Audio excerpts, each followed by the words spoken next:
अब देखिए आगे आ गया ब और ब और ब साथ में जुड़ेगा, तो पहला ब आधा होगा या पूरा होगा? पहला हर्फ आधा होगा, लास्ट वाला पूरा होगा।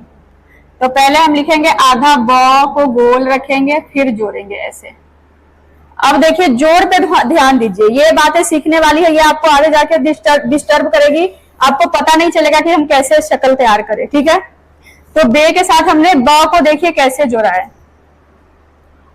इसी तरीके से आप लोग को भी जोड़ना है। थोड़ा सा ऊपर रखना है, जैसे ये दो लाइन है ना, इस बीच में आप लोग लिखते हैं, तो पहले वाले ब को आपको थोड़ा ऊपर रखना है, दूसरे वाले को इससे टच करना है।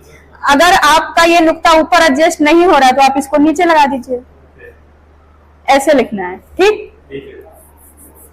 अब इसमें देखिए सारे शक्ल लगभग सेम है, बस नुक्ते का फर्क होगा।